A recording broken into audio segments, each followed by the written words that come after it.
If you walk into a cathedral today and look at a bishop or a cardinal, everything feels calm, simple, and familiar. The clothing is modest. The movements are quiet. The distance between the clergy and the people feels smaller than it once was. But what if I told you that, not very long ago, the same offices were surrounded by powerful symbols, deep rituals, and visible signs that made the church feel almost like a different world? What if the role of a bishop or a cardinal once carried a kind of splendor that has now almost completely disappeared? And the real question is this: did we lose something important when those traditions faded away? Stay with me until the end, because some of these forgotten practices are not just interesting. They may change the way you see the church itself. For centuries, the church expressed its identity through visible signs. Every garment, every gesture, every rule had a meaning. These were not random traditions. They were part of a language that spoke about sacrifice, authority, humility, and the weight of responsibility. Today, much of that language has been simplified. Some would say improved. Others would say something precious was left behind. So let's take a journey into 8 lost traditions of the princes of the church, and see what they meant and why they disappeared. Number 8. The Galero. There was a time when you could look at a single hat and understand the rank of a man in the church. The Galero was a wide hat with a flat top and long cords hanging on each side. At the ends of those cords were tassels. Not just a few, but many. And the number of those tassels told a story. A bishop had fewer tassels. A cardinal had many more, arranged in a perfect pattern. Even from a distance, you could tell who he was. But this hat was not something worn every day. It was large, heavy, and not easy to carry. Its real power came after death. When a cardinal died, his galero would be hung from the ceiling of his cathedral, right above his tomb.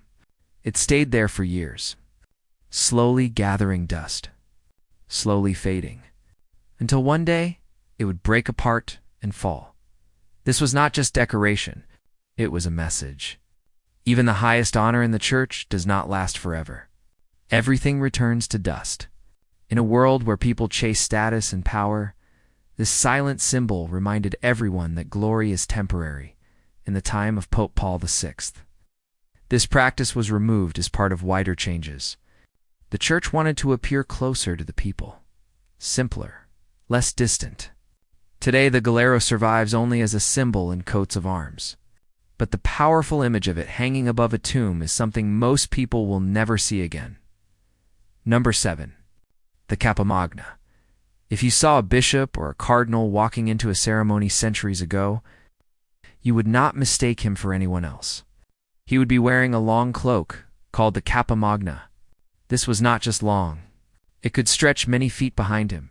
For cardinals, it could be as long as a small room. And because of its size, he could not even walk alone. Someone had to carry it behind him. At first glance, it looks like pure luxury. Silk, color, movement. But there was a deeper meaning. The size of the cloak represented the weight of the office, the responsibility that rested on his shoulders. It showed that his role was not small. It covered everything. But then something very powerful would happen. Before the Mass began, the cloak was removed. In front of everyone, slowly and clearly, and the bishop would be dressed again, this time in simple vestments for the altar. The message was clear. Whatever honor you have in the world, you must leave it behind when you come before God. You may enter as a prince, but you must serve as a servant. Over time, this practice was reduced and then almost completely set aside. The long trains disappeared. The need for attendance faded. What remains is simpler, easier, and more practical. But the strong visual lesson is no longer there in the same way. Number 6.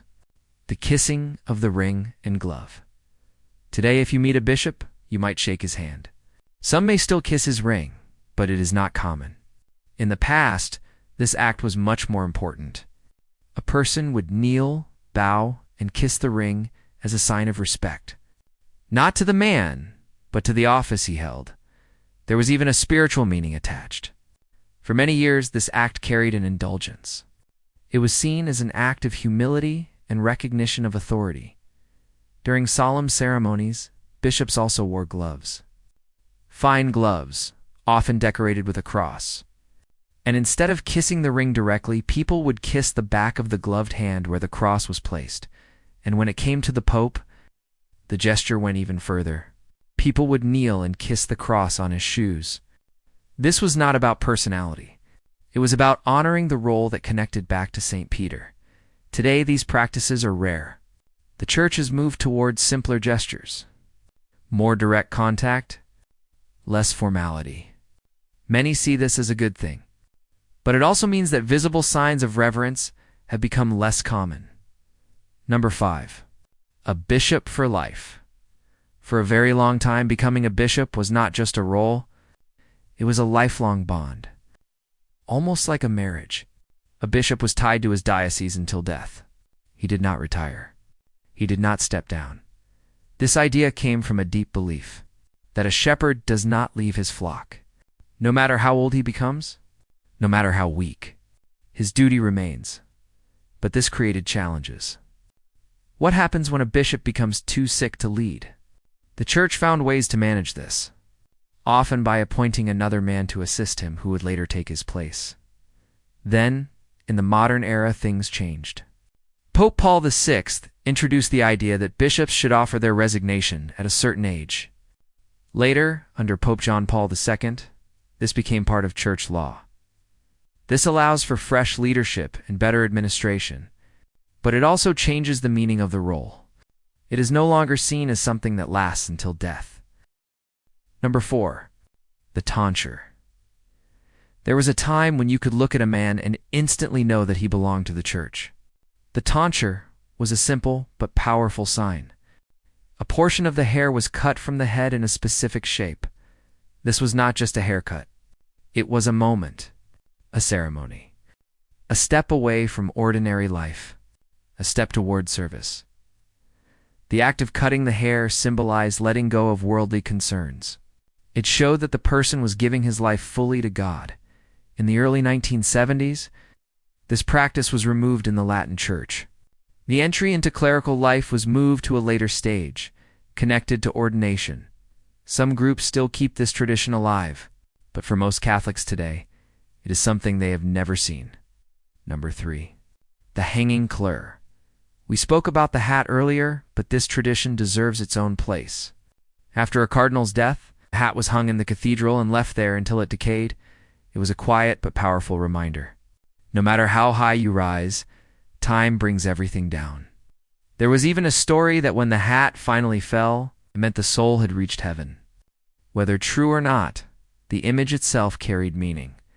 Today, this is rarely practiced. The physical reminder of death and eternity has faded from view. Number 2. The Cardinals Household. A cardinal once lived surrounded by a structured household.